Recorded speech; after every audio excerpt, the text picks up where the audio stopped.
Здравствуйте! В эфире «7 дней», студия Тимур Бекмурзин. Смотрите сегодня в нашей программе.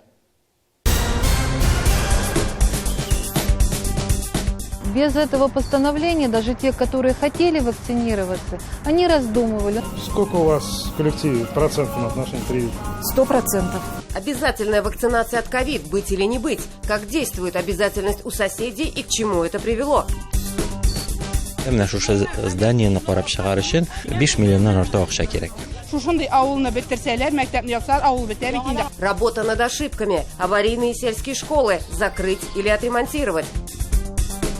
Это нужно было всегда нашему взрослому поколению. Они выросли так, что без бумажки ты никто. Это решение каждого. В принципе, не обязательно, чтобы любить человека, нужно ставить штамп в паспорте. Нет штампа – нет проблем. Брак забраковали или чем грозит жизнь чистого листа? На этой неделе Россия установила очередной антирекорд. Только в четверг, по статистике оперативного штаба, в стране умерли 815 пациентов с коронавирусом.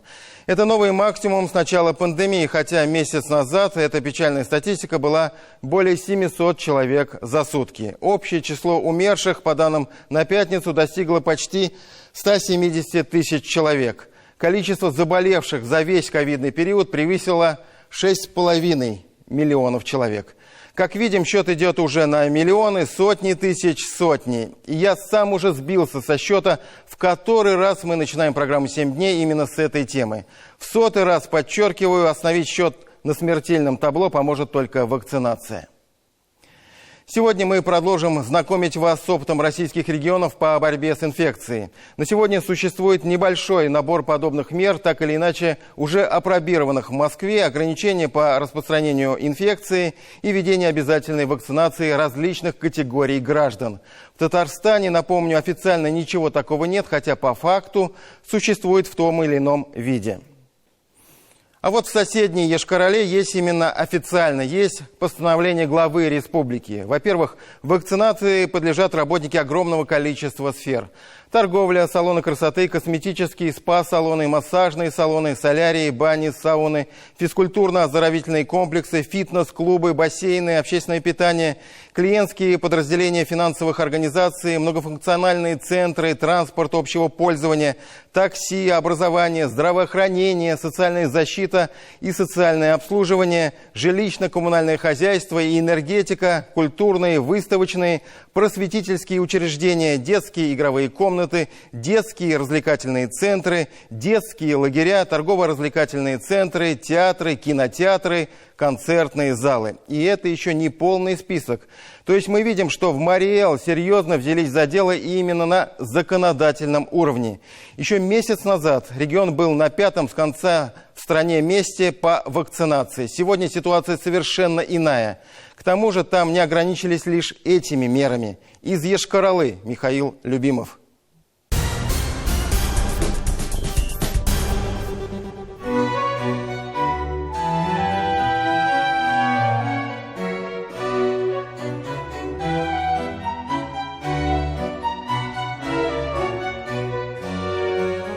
Если архитектора, который всю жизнь строил бараки, попросить построить большой дворец, он построит большой барак. Вот так примерно однажды случилось в городе Йошкар-Ола, когда здесь хотели построить нечто особенное, нечто как в Европе или как в Москве. Но что делать, если для того, чтобы сделать нечто особенное, нужны знания, нужна фантазия? Приходится просто слепо копировать в расчете на то, что именно этот рецепт и есть рецепт успеха. И вот этим копированием сегодня занята любая буквально столица любого субъекта Российской Федерации, потому что своих рецептов нет и приходится копировать все. Опять же, в основном с Москвы. Этим занят любой сейчас регион, не только Республика Марий-Эл. И вот как оценить эти успехи? Ведь так, чисто внешне, это очень сложно оценить. И все-таки любая пародия не так уж далека от истины, не так уж далека, как ложь. Если однажды признать, что за изящными фасадами скрыто отталкивающее содержимое, придется бороться с ним, но как? В конце концов, чем плох чужой опыт, тем более если он очевиден. Для борьбы с безбилетниками и вообще для удобства пассажиров в троллейбусах существуют кондукторы. Если вам не хочется покалечиться, то стоит все же прислушаться к рекомендации «держитесь за поручни», какой бы избитой она ни была. Если хотите сесть в кресло водителя или кондуктора, докажите, что вы менее опасны, чем большинство. В Йошкар-Оле теперь так. Я решил привиться. С кондуктором вместе пошли и привились. Они сказали сделать, мы просто пошли и сделали оба вместе. Потому что работаем вместе. В группе риска, да. Транспортные предприятия Республики Марий-Эл – одни из многих, кто обязан теперь привить минимум 60% сотрудников. На линии, во всяком случае, теперь непривитых нет. Было непросто, конечно, убедить своих же сотрудников держаться за поручни, но это все же полегче, чем уговорить весь коллектив синхронно подпрыгнуть в четверг. Выбор за работником, я считаю, то есть за человеком. То есть если человек выбрал именно эту профессию, но он должен понимать, что есть какие-то могут быть ограничения в этом плане. Транспорт и магазины – две самые кроваво-красные зоны сейчас в любом городе мира. Поэтому продуктовым магазинам также предписано максимально привить сотрудников. И где-то достигают даже невозможного. Сколько у вас в коллективе процентном отношении привитых? 100%. 100%. 100%. Включая вас? Включая меня. Я первая пошла на вакцинацию. Вот этот принцип «делай как я», да? Да, я первая пошла, и за мной пошли все мои сотрудники. Все-таки, когда даже в маленьком коллективе люди видят, что большая часть коллектива не боится, все это сделала, ничего с ней не случилось, уже тогда возникает, если не коллективный иммунитет, то, во всяком случае, коллективный разум, который подсказывает остальным, что делать. Да. Это у вас было так? Да. Без этого постановления даже те, которые хотели вакцинироваться, они раздумывали, завтра пойду, послезавтра приду. Более ограниченные сроки позволили населению мобилизоваться и активно пойти на вакцинацию. Я считаю, что это был правильный шаг в нашей республике. В небольшой Йошкар-Оле теперь огромные возможности для более безопасной, в первую очередь, вакцинации. Сделать это можно и в любой поликлинике, но прежде чем обязывать людей сделать что-то, здесь первоначально подготовили возможности это сделать. Главный центр вакцинации здесь, в старом ДК. И нам еще никогда не приходилось такого видеть. Я видел очереди за прививкой в разных городах страны. Но вот очередь, уходящую вдаль, за горизонт, я вижу просто впервые. Потому что предписание есть. 1 сентября будет проверка результатов. И социальные группы, которые все-таки постановлением предписаны, они пошли. То есть это такой толчок. Работники едва ли не всех заведений города обязаны привиться первым компонентом уже до 1 сентября. И результат уже получился колоссальный. Насколько я помню, вы были пятыми с конца в стране по темпам вакцинации, да. И если говорить на сегодняшний день, то мы по темпам вакцинации поднялись на 46-е место. Это где-то середина. Это середина России. По идее, должно быть право выбора у человека, болеть, или вакцинироваться. А с другой стороны, если он не вакцинируется и болеет, он заражает других, то есть он приносит ущерб обществу. То есть очень все относительно.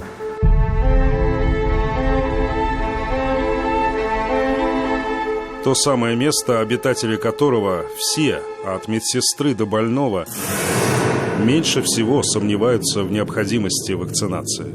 Мы не говорим обязательной. Это пока лишь один из методов.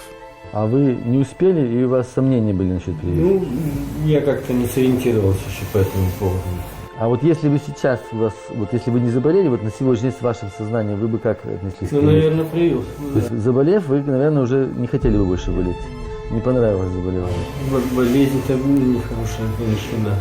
Привитого больного тут, как обычно, не сыщешь. Городская больница Йошкар-Олы, госпиталь, самый крупный в республике. 200 пациентов, стандартно 200 в последние месяцы. Обыкновенная война, как и всюду. Сколькими отделениями вы сами-то пожертвовали? Мы пожертвовали, у нас 5 отделений закрылось. 5. До сих пор не работают 5 отделений. Я бы сказал, даже сначала было 4, но когда пошла последняя волна сейчас, нам одно отделение пришлось закрыть не для того, чтобы освободить площади, а для того, чтобы персонал перевести сюда. 2,5 больницы на плановую помощь на весь город. Официально по всей республике в день 60 случаев заражения. Но госпитализация при этом не менее сотни в день. В Казани, конечно, вдвое больше. Люди 2 года не были в отпуске. Их неким заменить просто. Врачи могут по-разному относиться к обязательным процедурам, но ни один из них не скажет, что делать совсем ничего не нужно. В самолетах очень строго. Там ведь очень тесно люди сидят. Вот, неоднократно в течение рейса стюардессы ходят, просят тех, кто снял маски, одеть их. Во-первых. Во-вторых, вот одному из пассажиров вообще сказали: если вы еще раз снимете маску, мы будем вынуждены вас высадить. То есть они остановят самолет.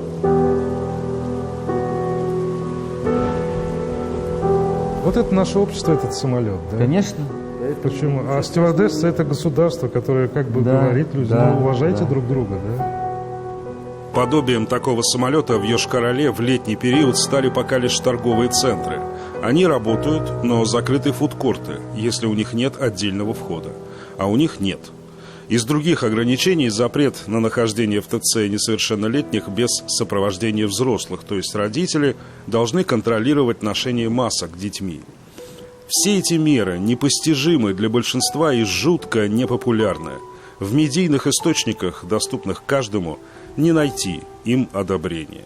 А научные источники не слишком обольстительны. Эффективность всех этих мер, если и будет доказана, то не всем и каждому.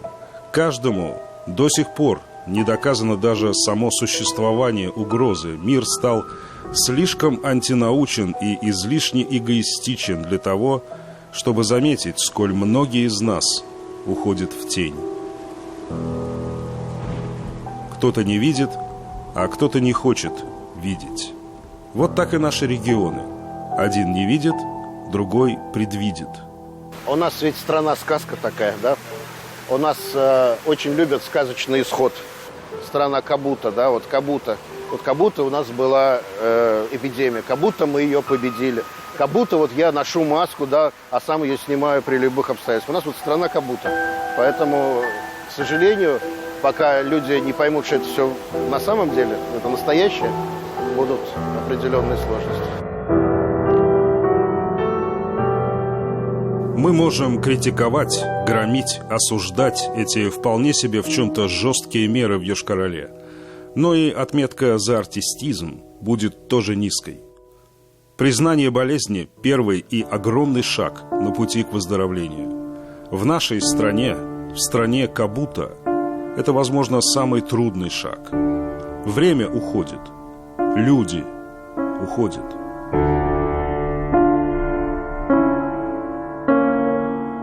Михаил Любимов и Роман Безменов. 7 дней.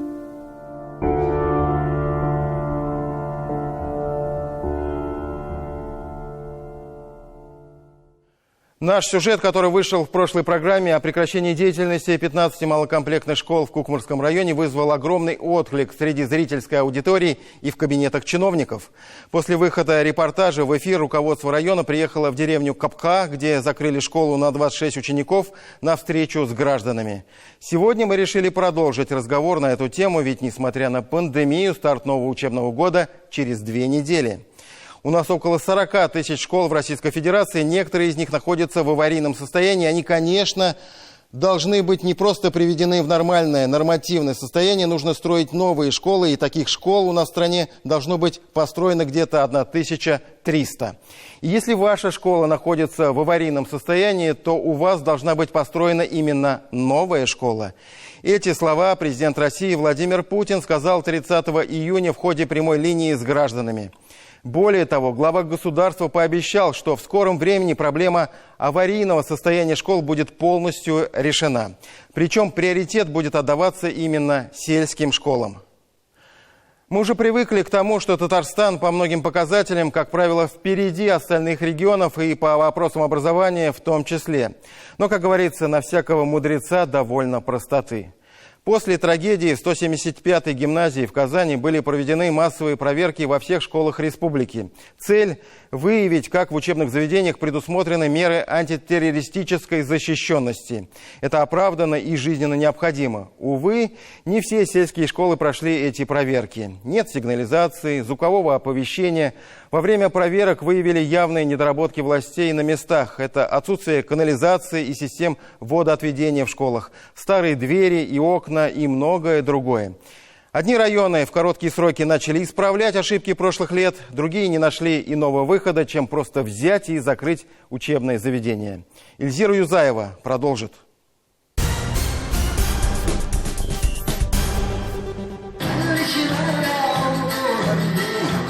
Улисьял – единственная марийская деревня в Балтасинском районе. Первая сельская школа здесь была построена еще в 20-е годы прошлого столетия. Потом перестраивалась и перекраивалась еще не раз. В 90-е прошла очередная модернизация. Начальную школу и детский сад объединили под одно крыло, чтобы сохранить национальное образование на селе. В Улисьяле сегодня обучается всего 13 детей. 11 детей ходят в детский сад. Не густо, казалось бы, по нынешним временам. Только вот для балтасей, хоть и мал золотник, да похоже, что дорог. Тенденция района обязательно сохранить образовательные организации с сохранением менталитета в маленьких селах. По словам руководителя районного отдела образования, ни одно учебное заведение в этом году не приостановило свою деятельность. Учитывая сложность ситуации, последние события, связанные с рейдами контролирующих органов в части антитеррористической защищенности школ, этот факт без преувеличения можно назвать достижением.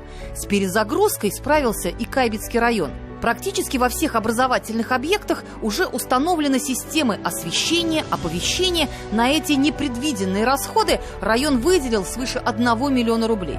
Теперь ждут помощи от республики для установки в сельских школах системы видеонаблюдения. Авария халында булган балалар бакчасы да, мәктәпләр дә андыйлар юк. Һәр елны бу эшне алып барганга күрә, безнең мәктәпләр төзек хәлдә. Алар балаларны һәрберсе кабул итәргә әзер. Щели были такие большие, что каблуки прям туда проваливались. И, естественно, Потребнадзор это всегда учитывал и штрафы нам выписывал. Капитальный ремонт в этой школе обошелся в 18 миллионов рублей. Зато сделали, как говорит директор, на века. Система народного образования в село Бурундуки шагнула 100 лет тому назад. С тех пор в этой деревне всегда была школа. В советские годы здесь обучались почти 200 человек. В этом году в 1 класс никто не идет. Зато следующий, многообещающий год, первоклассников будет аж 5. И для них сберегут эту школу.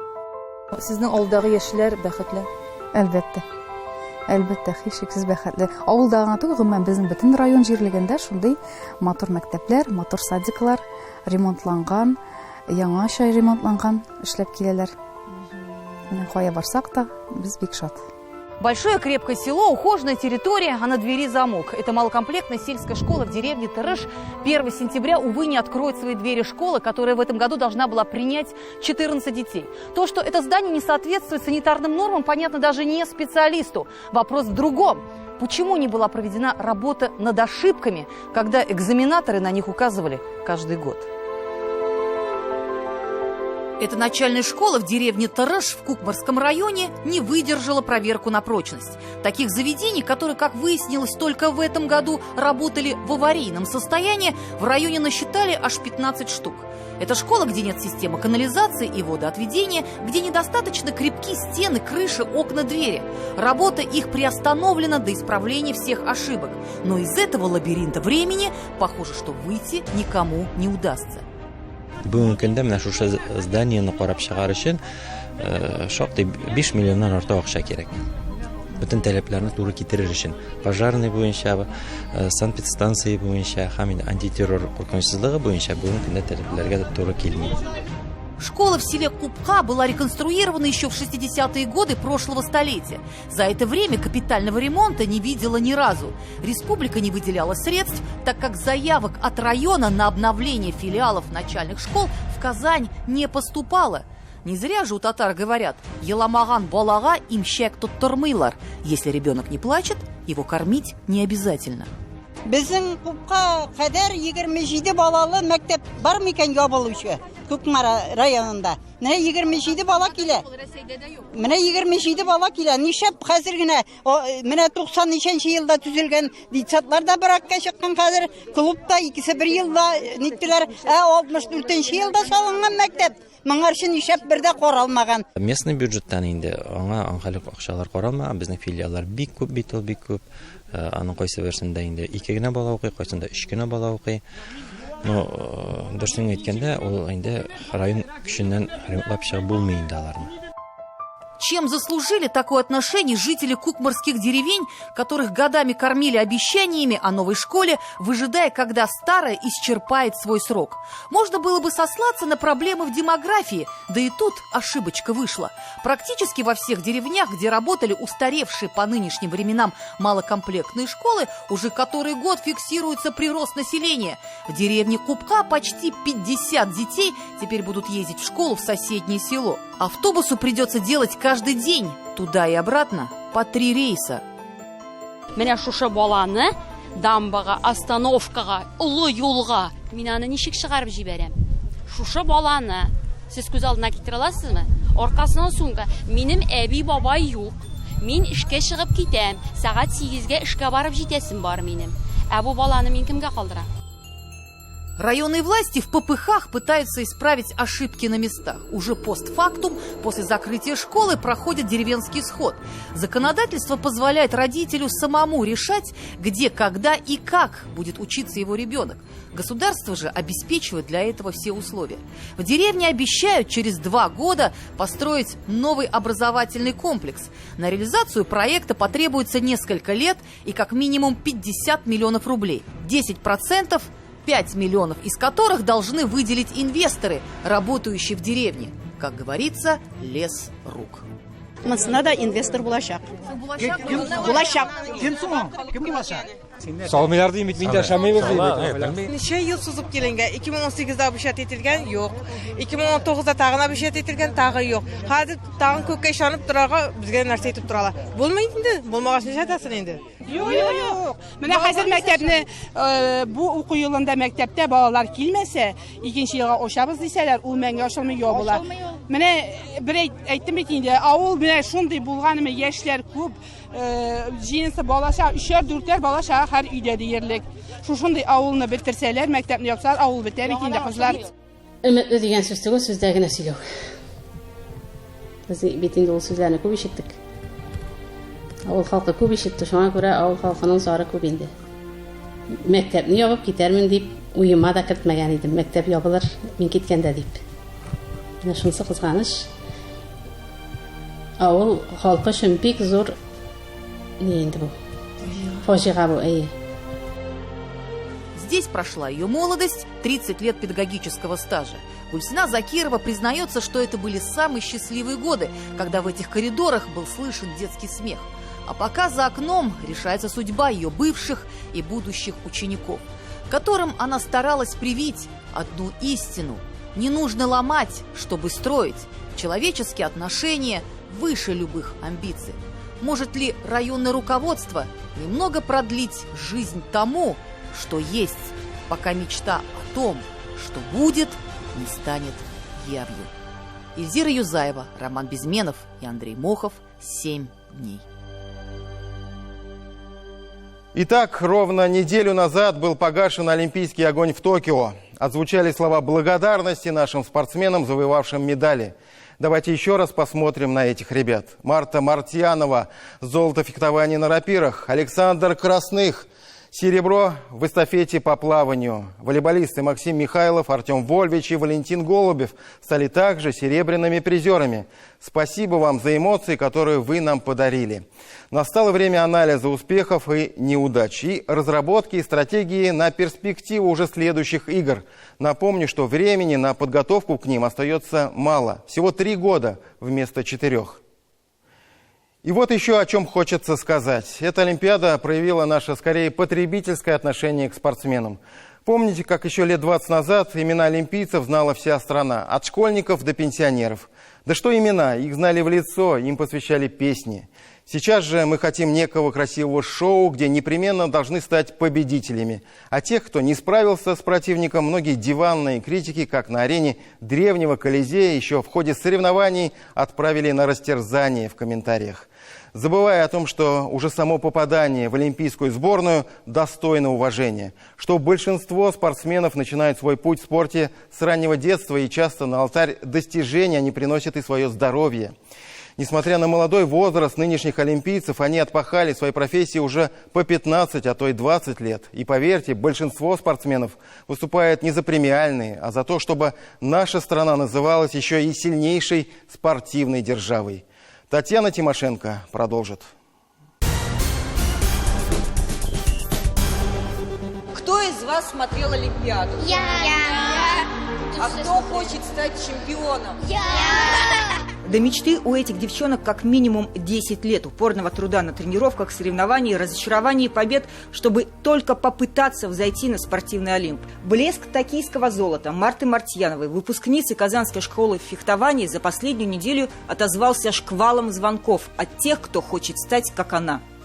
Звонки уже идут бесконечно, уже родители оббивают пороги школы. Это уже естественный процесс, который мы испытывали после Рио-де-Жанейро, когда Россия прекрасно выступила, завоевав 4 золотые олимпийские медали.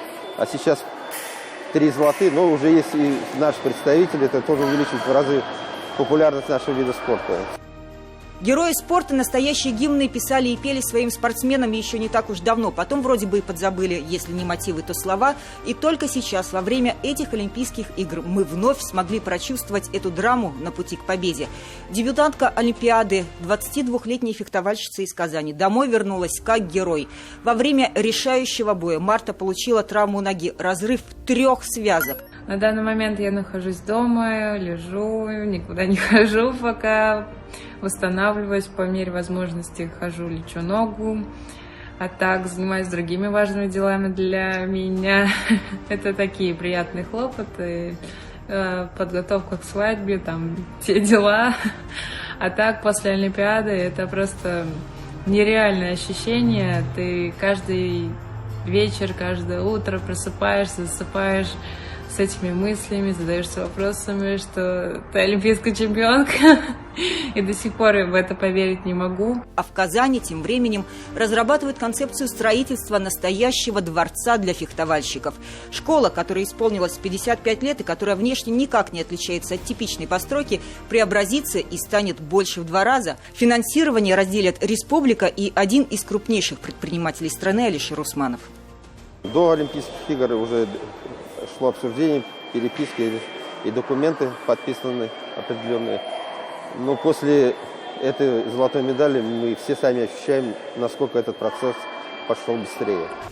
То, что в республике создана тренировочная база по всем видам олимпийского спорта, по мировым стандартам, факт, свершившийся и не вызывающий сомнений. Но Казань все же, и это не шутка, в прямом смысле впереди планеты всей. Парк «Уран» для экстремальных видов спорта, которые впервые были заявлены в программе в этом году, и в ближайшие 3 Олимпиады из нее точно не уйдут сверх мировых стандартов.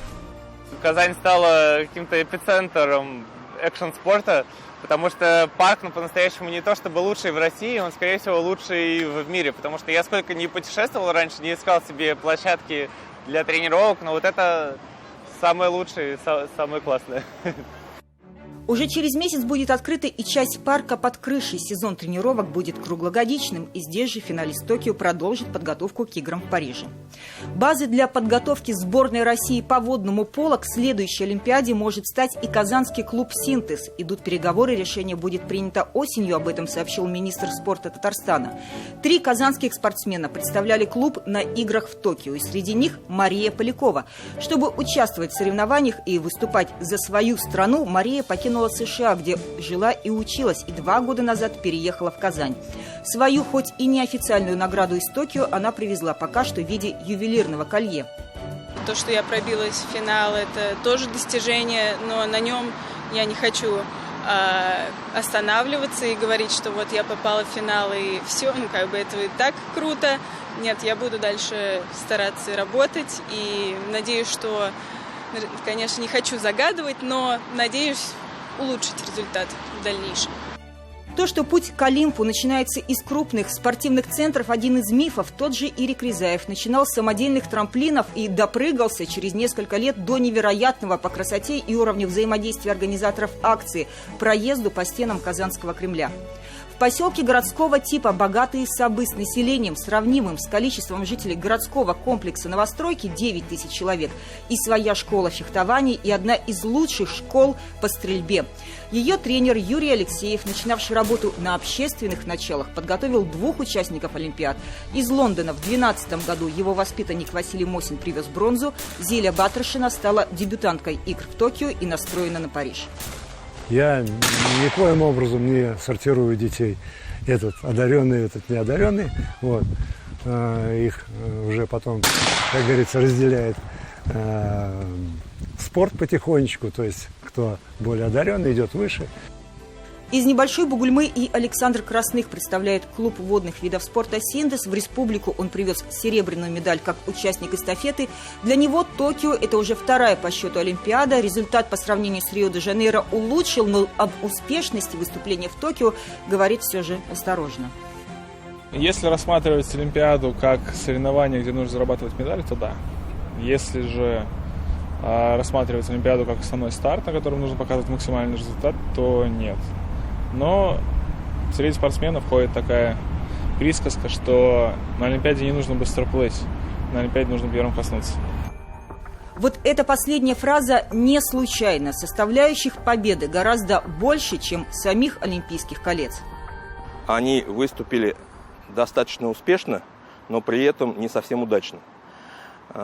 Парадокс заключается в том, что успех формируется на основе труда, а удача на основе везения. Так вот, при определенном везении, которого нам, к сожалению, не хватило, у нас были бы бронзовая медаль в прыжках с трамплина 3-метрового, у нас была бы 100% бронзовая медаль в теннисе. Я не только призеров и чемпионов Олимпиады назвал бы героями, но и всех наших 20 спортсменов, всех спортсменов сборной России. Своих героев спорта страна встречает гимном и наградами. Президент России Владимир Путин подписал указ о награждении победителей и призеров Токийской Олимпиады. Олимпийская чемпионка Марта Мартьянова орденом дружбы, медалью ордена за заслуги перед Отечеством 1-й степени будут награждены серебряные призеры, пловец Александр Красных, а также игроки волейбольного клуба «Зенит Казань» Дмитрий Волков, Артем Вольвич, Максим Михайлов и Валентин Голубев. Надо двигаться дальше, только вперед. По водным видам спорта мы хотим все-таки, чтобы наша ватерпольная команда попала на Олимпийские игры, показала себя в лучшем ключе. У нас есть синхронное плавание, которое мы тоже культивируем, развиваем, и есть у нас кандидаты в сборную страны. Хотим расширить все-таки спортсменов у нас в плавании, в прыжках в воду, хотя тоже есть уже базис, как я сказал. Вот. Есть у нас отдельное направление сегодня, это фехтование. Быстрее, выше, сильнее – этот олимпийский девиз остановиться не позволяет. От следующих игр уже через 3 года никто отказываться не собирается. И мировая гонка за очками на спортивных турнирах и конечное попадание на следующую Олимпиаду для большинства наших спортсменов начинается уже в сентябре. Татьяна Тимошенко, Андрей Ключников. 7 дней. Мы продолжим программу через пару минут. Смотрите далее.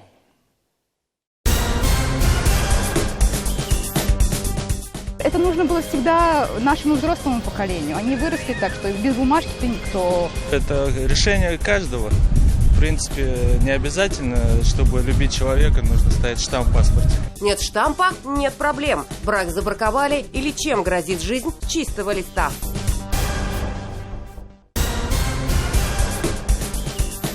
Алексей Песошин принял участие в заседании Национального антитеррористического комитета. Его провел глава ФСБ России Александр Бортников. Обсудили вопросы обучения лиц, ответственных за реализацию мероприятий по противодействию терроризму. За 3 года на базе вузов образованы 22 учебно-методических центра. Была подчеркнута необходимость системного обучения преподавательского состава. В Казани завершил работу деловой форум «100% Татарстана». В интеллектуальном пространстве в пятницу развернулись горячие дискуссии и обмен международным опытом на русском, татарском и английском языках. Ответы на вопросы онлайн и офлайн искали предприниматели, представители научного сообщества, а также Фарид Мухаммедшин, который отметил, что в республике идет работа по подготовке кадров в сфере цифровых технологий. В Верхнеуслонском районе 13 августа открылся международный фестиваль исторической техники. 260 автомобилей из разных эпох и континентов. Такое количество техники рекордное за всю историю фестиваля. Открывая мероприятие, председатель Госсовета Фарид Мухаммедшин подчеркнул, что каждая модель – настоящий эксклюзив. На субботнем совещании с Алексеем Песошиным говорили о ходе уборочной кампании. Высокоорганизованная работа позволила Сармановскому, Заинскому, Нурлатскому районам завершить уборку зерновых в оптимальные сроки. Также на финише Чистопольский, Мензелинский, Спасский районы. Также обсудили завершение 5 республиканских программ капремонта. Всего в данные программы входит 71 объект. Ватерпольный клуб «Синтез» начинает новый сезон с 5 новыми игроками. Все казанские воспитанники из молодежки. Уже через месяц первая игра чемпионата России. Казанский клуб «Синтез» может стать базой для подготовки сборной России по водному полу к следующей Олимпиаде. Основной состав выиграл в этом году практически все, что можно было выиграть. На следующий сезон задача у нас всегда одна – быть первыми. Для этого надо все есть, возможности есть, люди есть, ресурсы есть, настрой есть. Желание есть, мастерство есть.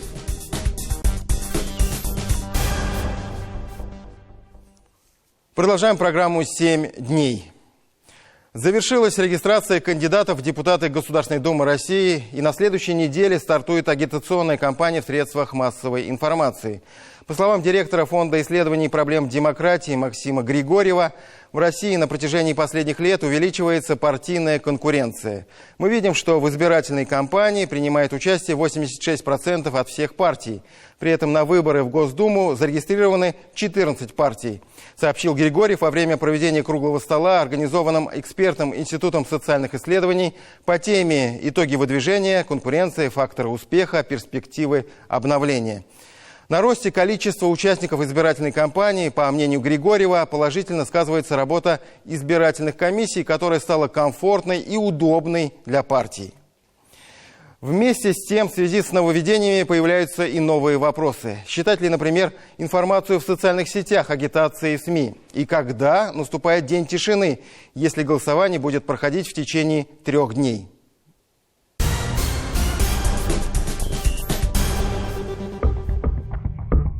Квалификационный отбор завершен. К основному розыгрышу думских мест допущены 14 партий на общефедеральном уровне. 10 из них в Татарстане заявились и в одномандатных округах. Где-то фамилии дублируются как в списке, так и в индивидуальном порядке. Всего же в республике зарегистрировано чуть больше полусотни кандидатов-одномандатников, большинство из которых тоже с партийной принадлежностью. Могло быть больше, но не все смогли. Тем не менее обещают, что будет конкуренция. Готовиться к выборам стали тщательнее. В 2016 году у нас 74 партии. В этом году у нас всего, начинали мы 32 партии, по решению суда 2 партии прекратили свое существование, 30 партий. В Татарстане зарегистрировано 27 партий. Мы понимаем, что особые требования, почему такое вроде бы, казалось бы, падение, да, количества партий. Требования возрастают к активности участия партийных организаций в избирательном процессе. Конкуренция действительно существует, она есть. Это говорит о том, что уровень зрелости демократии в нашей стране растет. Например, взять списки кандидатов, все чаще и чаще их регистрируют. Меньше стало отказов в регистрации. То есть это говорит о том, что партии работают качественно, готовят эти списки, и они проходят регистрацию. Конкуренция, она усиливается. Вообще выборы Государственной Думы, они всегда конкурентные. Всегда много желающих попасть. Всегда интересно за ними понаблюдать и избирателям, и политологам, что они предложат, какие это будут новые программные документы, свежие идеи, свежие лица. Конкурс чуть меньше, чем в престижные вузы, но все же приличный. Напомним, в республике 6 одномандатных округов. Альметьевский с наименьшим количеством избирателей – 423 тысячи. Кроме одноименного района включает в себя также Азнакаевский, Бугульминский, Бавлинский, Лениногорский, Муслюмовский, Сармановский, Ютазинский районы. Чуть больше избирателей – 435 тысяч в Нижнекамском округе. Здесь в составе 10 районов, собственно, сам Нижнекамский с его центром, а также Аксубаевский, Алексеевский, Алькеевский, Заинский, Новошишминский, Нурлатский, Спасский, Черемшанский и Чистопольский. 490 тысяч избирателей насчитали в Приволжском одномандатном округе. И это не только Приволжский и Вахитовский районы Казани, но еще и Балтасинский, Елабужский, Кукмарский, Лаишевский, Мамадышский, Рыбнослободский и Сабинский районы. Московский избирательный округ самый большой по количеству районов. Здесь 520 тысяч избирателей и 13 районов. Столичные Кировский и Московский, а также Апастовский, Арский, Отнинский, Буинский, Верхнеуслонский, Высокогорский, Дрожжановский, Зеленодольский, Кайбицкий, Камско-Устинский и Тетюшский районы. Пятый по наполняемости избирателями Набережно-Челнинский избирательный округ, 521 тысяча голосующих. Это, собственно, сам Автоград вместе с Тукаевским районом, а также Агрызский, Актанышский, Менделеевский, Мензелинский районы. Центральный избирательный округ наименьший по количеству охваченных районов, но самый многочисленный по избирателям, 540 тысяч, и кандидатам-одномандатникам.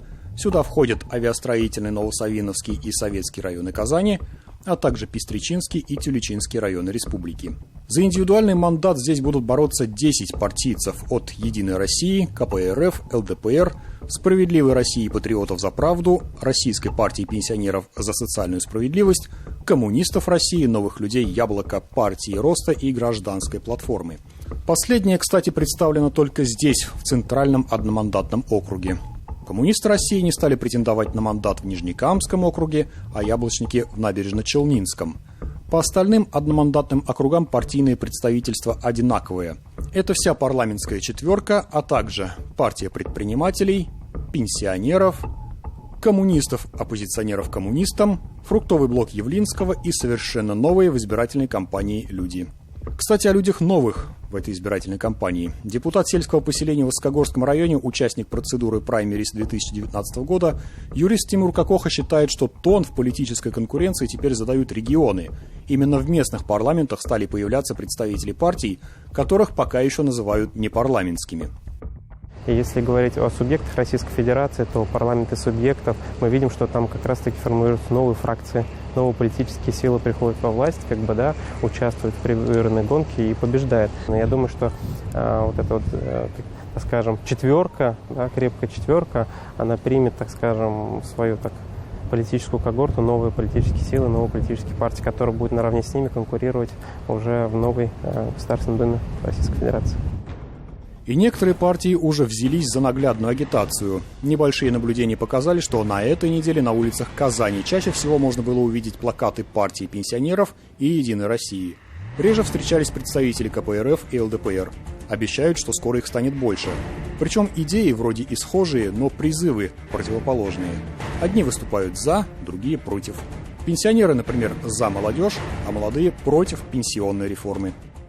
Помолодел наш кандидат на 12 лет, в отличие от депутатов Государственной Думы прошлого созыва. 86% мужчин, 14% женщин. Хочу сказать, больше молодежи заявляется на все уровни. У нас где-то порядка 30% кандидатов моложе 35 лет. По количеству партий и одномандатников конкуренция существенна. Говорить о конкуренции качественной, видимо, еще рано. Избранных депутатов будем по осени считать. Пока же наблюдения говорят о том, что неожиданности не ожидаются. Наша проблема политической системы, что нет партии, которая бы действительно могла бы сейчас бросить вызов партии власти. Просто нужно время. Чтобы эта конкуренция, она стала еще более меньше. То есть она существует, эта конкуренция, но еще она не такая, она не выросла в ту конкуренцию, которую бы нам, может быть, хотелось бы наблюдать, чтобы это было бы интереснее, чтобы не только одна команда была чемпионом, да, а чтобы у нас чемпионат был с несколькими коллективами, которые бы менялись, да, как Барселона и Мадридский Реал, или Манчестер Юнайтед и Челси. Зуфар Давлетшин, Андрей Мохов. 7 дней. А теперь к теме экономики. Позитивная новость, о которой периодически говорят эксперты. В России мы видим ее восстановление. Есть тенденция к росту. Теперь нужно этот рост поддержать и укрепить. Для этого необходимы своего рода отрасли-локомотивы. Нефтехимия здесь подходит идеально. Причин много, я приведу лишь несколько наиболее очевидных. Во-первых, мощнейшая сырьевая база в России и в Татарстане. Второе, незаурядный потенциал роста, привлекательный внутренний рынок. По причине в том числе и нашего отставания по ряду показателей от развитых западных стран. Например, по уровню потребления полимеров на душу населения. Приведу такую цифру. Доля полимерных решений в России в ЖКХ 35%, в Европе 85%. Ну и третье. Нашим лидерам нефтехимической отрасли сегодня вполне по силам занять более весомые позиции как на внутреннем, так и на глобальном рынках. И все бы хорошо, только и конкуренты не спят. Перспективы развития химии и нефтехимии видят не только в России, но и в других странах. А это значит, конкуренция будет усиливаться, становиться более жесткой. Мы научились ее выдерживать, я имею в виду Казаноргсинтез и Нижнекамск нефтехим, однако нас ждут более суровые времена и накачавшие промышленные мускулы глобальные игроки. Для понимания, вот ситуация на рынке полиэтилена. В мировых лидерах с большим отрывом США и Китай. Далее Саудовская Аравия, Иран, Южная Корея, Канада, Германия и только потом Россия. Наша доля, если говорить в целом о рынке полимеров, не более 2,5%. То есть вы понимаете, какой прорыв нужно совершить, чтобы ворваться в топ-5 мировых производителей в этом сегменте. И именно такая задача стоит перед новой компанией, которая появится в России после объединения нефтехимических активов крупнейших федеральных игроков группы «Таиф» и «Сибур». О деталях этой сделки века мы уже подробно рассказывали в нашей программе. Теперь о том, как проходит совместная работа по объединению. Она началась сразу после исторического подписания соглашения. Сначала на уровне руководителей компании, теперь к ней присоединились и остальные топ-менеджеры, руководители предприятий, подразделений, отдельных направлений. На прошлой неделе мы рассказали о том, как прошел визит наших топ-менеджеров в Тобольск на Запсибнефтехим. На этой неделе несколько насыщенных дней коллеги из Сибура провели в Казани на площадках Казаноргсинтеза и энергетической компании ТГК-16. Вместе с ними напряженно работала и наша съемочная группа.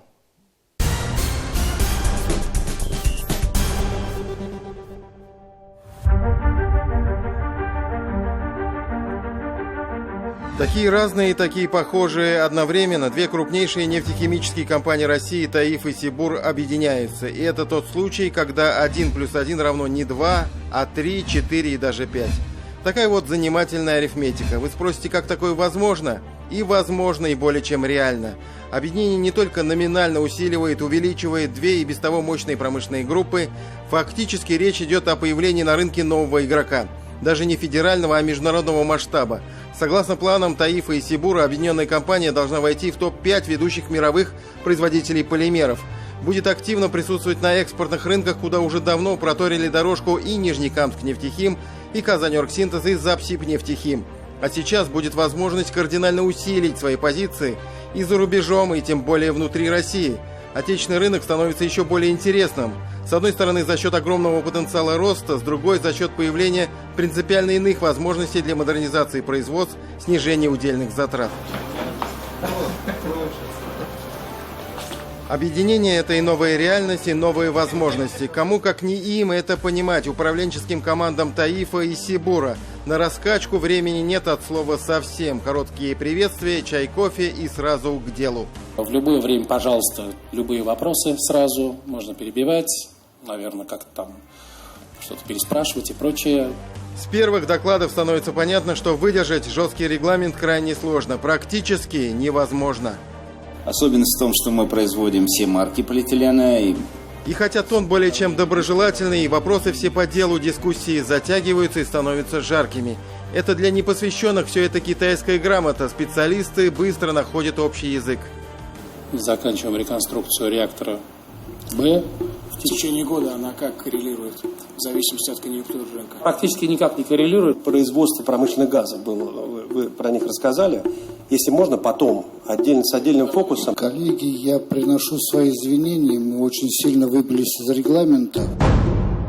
Опасная болезнь под названием ковид подорвала здоровье всей нефтехимической отрасли. И тем не менее, после тяжелейшего 2020-го Казаноргсинтез намерен немедленно вставать, а быстро бежать. Вперед и на равных с конкурентами, а лучше еще и быстрее. Для этого есть более чем амбициозная инвестиционная программа КОС.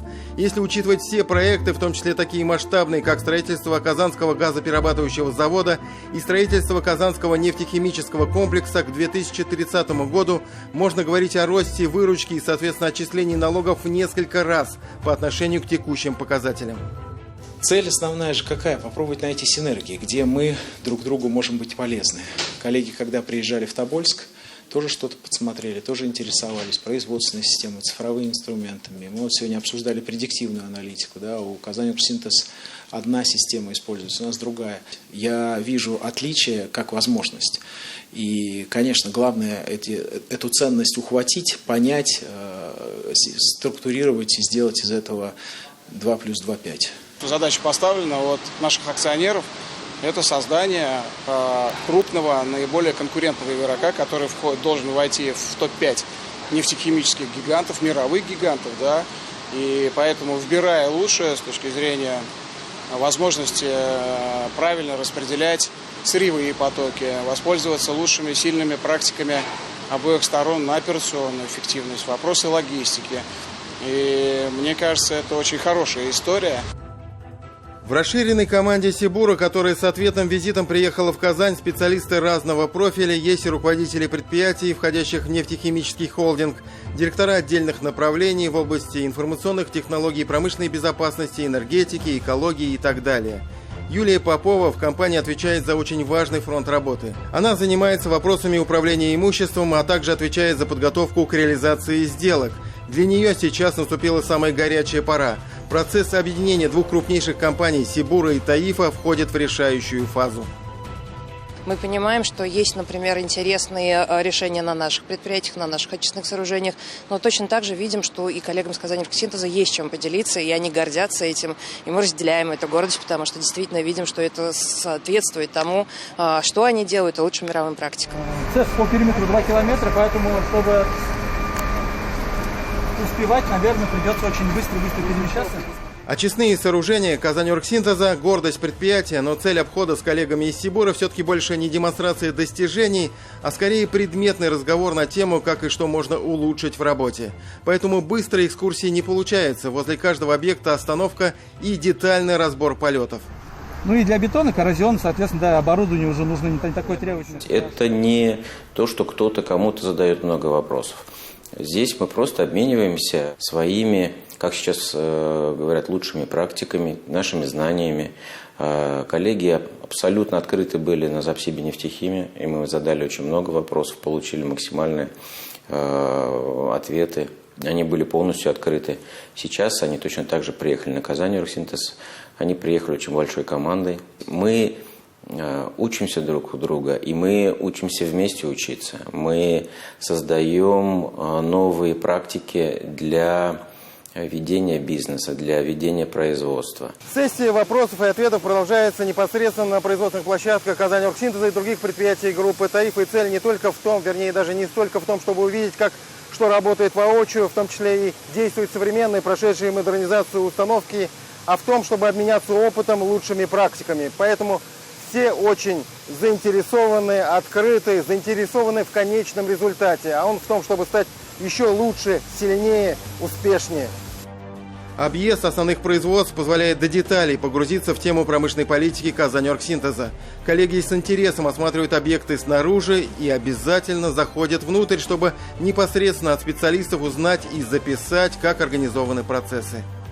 Суть бизнес-процессов интересно понимать, интересно разбираться в чем их разница, в чем они могут друг друга дополнить. Сравнить вас и нас в хорошем смысле этого слова для того, чтобы помериться, кто круче. Вообще не об этом, естественно. А для того, чтобы, в том числе для наших будущих компаний, выбрать лучше. Наши коллеги из Сибура очень активны, интересуются многим, потому что у нас есть общие темы. Технологи, люди открытые, они всегда идут друг другу навстречу. Потому что проблемы общие, и у них проблемы могут быть, и у нас, и надо решать и спать спокойно.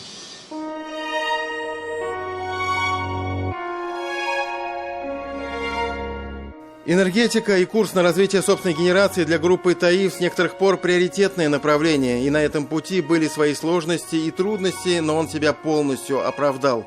Эффект получили не только предприятия группы компаний «Таиф» в виде повышения своей конкурентоспособности, но и жители Казани и Нижнекамска, которые теперь получают тепло и электроэнергию по оптимальным тарифам.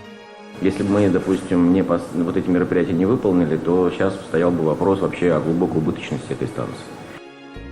Еще один эффект, о котором говорили на встрече с коллегами из Сибура – повышение надежности схемы энергоснабжения целых районов Татарстана.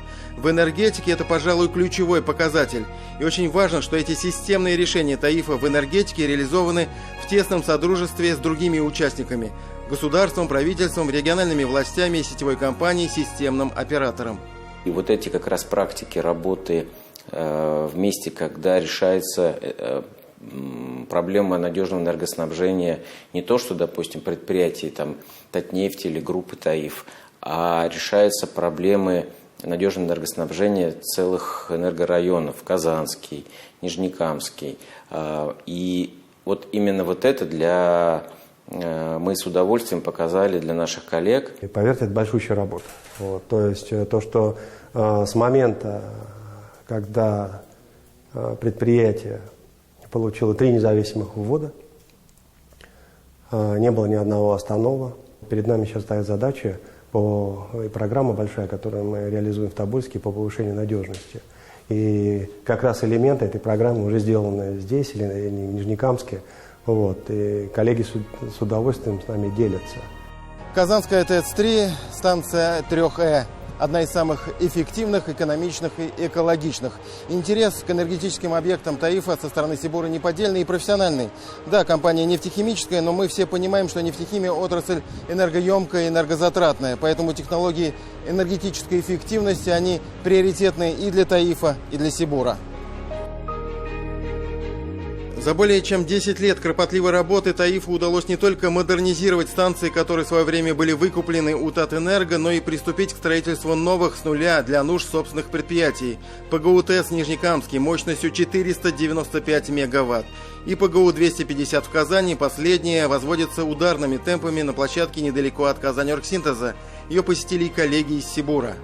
Сейчас очень актуально становится в свете последних тенденций развития энергетики в России выход именно предприятий со своей генерацией. Экономический эффект очень большой. Подводить даже предварительные итоги еще очень рано, так как работа продолжается. Из ближайших запланированных визитов поездка коллег из Сибура в Нижнекамск, а затем и ответный визит делегации ТАИФа. Пока же важно хотя бы, что называется, сверить часы на прямой видеосвязи с площадками на Казань-Оргсинтезе и Казанской ТЭЦ-3 главы обоих холдингов. Из Казани руководители ТАИФа Альберт и Руслан Шагабуддиновы, от Сибура председатель правления холдинга Дмитрий Иконов и генеральный директор ООО «Сибур» Михаил Карисалов. Договорились работать дальше, обмениваться практиками и данными не только на уровне руководителей, но и топ-менеджеров на уровне специалистов. Процесс, как когда-то говорили, пошел. Можно друг другу звонить, переходить на «ты», вот, и говорить на «ты» не только общечеловеческим языком, но и энергетическим тоже.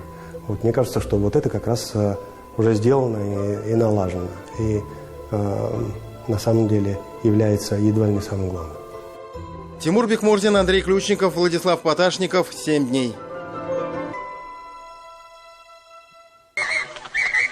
Майка! Что, Шурка, что? Давай, штемпель самый большой! Вадьку сеньора женить будем! Конечно, давно пора! Давай, скорее! А то жених... Шурка!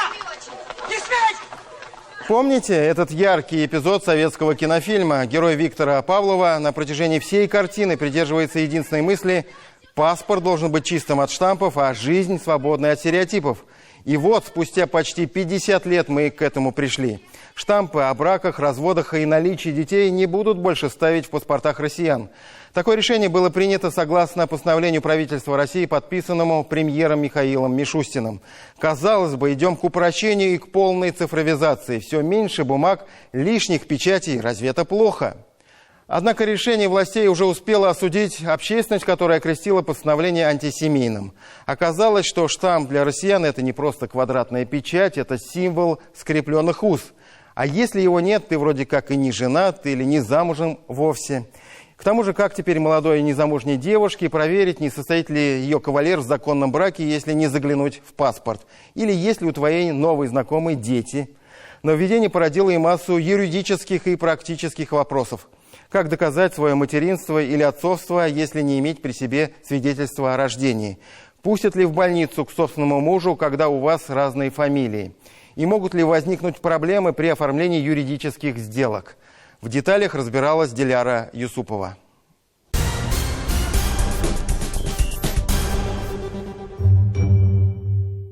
То, о чем молчат вещи, за них расскажут ярлыки.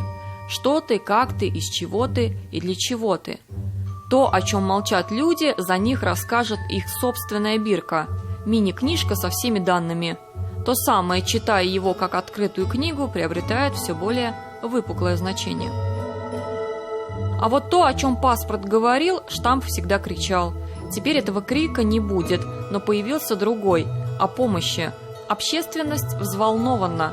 Мол, забраковали брак всякими реформами. И главное, зачем? Больше всего обеспокоилась женская часть населения. Без штампа все равно, что без мужа. Казалось бы, официальный документ в виде свидетельства о браке никуда не делся. Но что бумага, когда был могучий штамп? Почти что гарантия на 99 лет вперед. Я могу сказать еще от имени тех девушек, которые пришли в центр, Международный центр создания семьи. Для них очень важен этот штамп. Важен. Что он им дает? Как они это объясняют? Спокойствие. Спокойствие, что действительно она стала законной женой. Вот законной. Не просто сожительницей, не просто девушкой на время. Я просто опасаюсь, как женщина, как мама, опасаюсь того, что люди, уже зная, что никакого законодательного аспекта нет, люди перестанут приходить и в мечеть, и в церковь, чтобы на законных основаниях принять друг друга. То есть это даст какую-то свободу. Свободу, вот живите как хотите, да? Мы привыкли к ограничениям. Сама мысль, что можно скинуть оковы, кажется невыносимой. Но где эта грань между свободой и распущенностью? Откуда вообще взялось это постановление? Чья была инициатива и чем объяснялось? Эксперты поговаривают, ветер дует с запада Европы. Там давно не марают паспорт лишними отметками. И вообще, демократия, свободная мораль, свободная от стереотипов. А мы что, хуже? Пора уже двигаться к постчеловеку и не топтаться на месте. Но слишком сильна традиция в России, слишком звучно еще эхо советской эпохи. Такая советская традиция, что все-таки паспорт он должен обязательно содержать не только сведения о дате рождения, о месте жительства человека, но и его статус в семейно-брачной сфере тоже, каким образом он зарегистрирован или нет. То есть вот эта вот традиция, она у нас очень еще живая, очень сильно сохраняется. И для людей, для большинства людей это очень на самом деле важно, чтобы был вот этот штампик. Конечно, вот эта доля вот среди молодых людей, настроенных вот на такие какие-то новые вот формы семейно-брачных отношений, она будет расти, естественно. Вот я как социолог это прогнозирую. Куда деваться? Глобализация, западная культура, свободные отношения. Естественно, это все будет усиливаться. А вот современной молодежи за родину и не обидно вовсе. Нынешние девушки с феминистским настроем, а мужчины и рады. Это нужно было всегда нашему взрослому поколению. Они выросли так, что без бумажки ты никто. А сейчас, я думаю, что молодежь уже к этому относится более спокойно. У меня очень много знакомых девочек выходили замуж со словами «Ну, если не понравится, я же могу развестись». Вот еще одни представители молодого поколения, молодожены. И снова как заведенные. Да не нужно нас клеймить, что со штампом, что без него. Нам все едино. Однако чуть позже выясняется, отметку все-таки поставили. Так спокойнее. Мне кажется, это психологическое больше как-то, что мы есть друг у друга. Ну да, еще раз лишнее напоминание о том, да, то, что вы уже семья. Пресловутый переход на удаленку и цифровизацию. Отсюда и нет нужды в множестве штампов, по которым можно составить полный портрет человека. А зачем он нужен, если можно просто спросить у Гугла «Кто моя любимая?» И тот выдаст кучу информации по любому человеку. А если учесть возможности поиска по картинкам, то возможности вывести на чистую воду ухажера, скрывшего жену и 5 детей, не меньше, а больше. И слава богу. Ах, это моя невеста. Мамуля, у которой мальчик и 3 девочки. Еще лучше. Ни за что. Ах, так.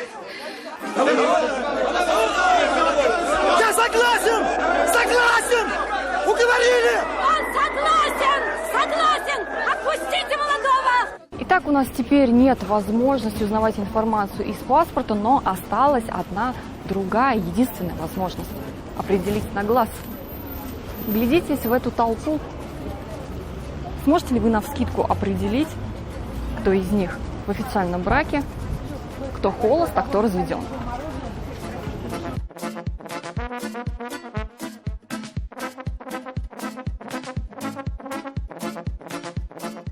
скорее всего, по работе разговаривает. Рабочий, занятой человек, 100% женат, обеспечивает семью. Женат вообще? Нет, не женат. Женаты? Не угадала. Вы сами вообще женаты? Венчанный. Ну вот, скажите, то есть неофициально, да? Официально не зарегистрирован, да? А почему? Как-то штампа боитесь? У меня паспорта нету. И сразу сбежал. Мне 18. Замуж? Да. Официально? Конечно, официально. Штамп в паспорте, что он есть, что его нет, для меня это... У вас он есть? Есть, да. Это решение каждого. В принципе, не обязательно, чтобы любить человека, нужно ставить штамп в паспорте. Понимаете, о чем я? Мне сколько лет? 25. Ты вот не женат, да? Да. Покажи паспорт. Я даже не знаю, где... Говори-ка, не обманул. Я Действительно, а дети есть? Нет. Внебрачные? Ну, смотрите, какой жених пропадает, а? Это я такой вот. Ну, мы еще недавно вместе. Предложение сделано, вот выбираем дату. Я считаю, что все-таки важно. Какая-то уверенность. А для тебя? У женщины должна быть в чем-то уверенность. Так что, думаю, нужно оставить. Как видите, искать в толпе все равно, что пальцем в небо. Сомнительная история. Но волнует другое. Риэлторы, нотариальные конторы, продавцы и покупатели машин и недвижимости. Они же ведь не благородные девицы, а просто усталые граждане, у которых глаз замылился. Они искать по ночам фотографии в интернете точно не будут. Могут и пропустить сомнительную сделку и имущество, находившееся в режиме совместной собственности. Существенных изменений в сложившейся системе оно не произойдет. Лишь только, может быть, породит выдачу дополнительных документов при сделках с недвижимостью.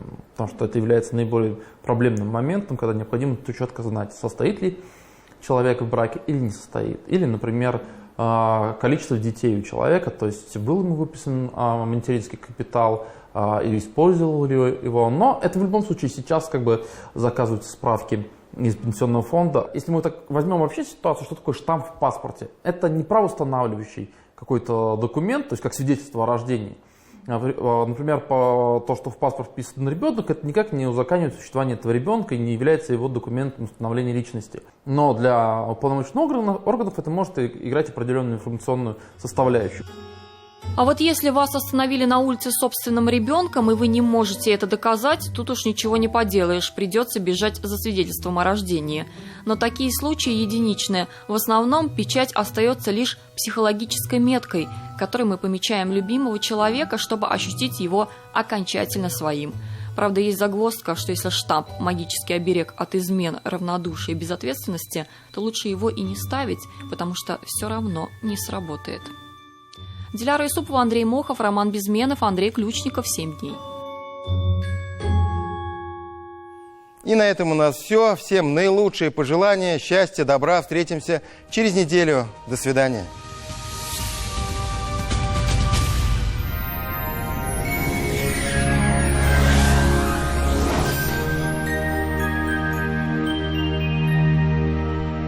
В студии София Егорова. Здравствуйте. Прогноз на новую неделю не станет ни для кого новостью. Нас ожидает жаркий 7 дней. По данным сервиса Яндекс.Погода, на северо-востоке Татарстана, в Набережных Челнах, Нижнекамске и Елабуге с понедельника и вплоть до воскресенья будет солнечно и по-летнему тепло. К четвергу воздух разогреется до плюс 35 градусов. На юго-востоке Татарстана, Бугульме, Бавлаха и Азнакаева в течение всей недели будет ясно и очень тепло. Плюс 30-32 градуса в первой половине недели. Плюс 31-34 градуса ближе к выходным. В центральном районе республики жителей ждет комфортная погода. Даже небольшая облачность не сможет остудить воздух. Днем до плюс 34. На юго-западе республики все так же солнечно и без осадков. Столбики термометров будут показывать отметку плюс 30-34 градуса. На северо-западе республики, а также в Казани, вся неделя ожидается солнечной и комфортной. Днем будет по-летнему жарко, до плюс 32 градусов. Лето неумолимо подходит к концу, но август продолжает радовать своим теплом. Пусть эта неделя принесет вам только добрые новости.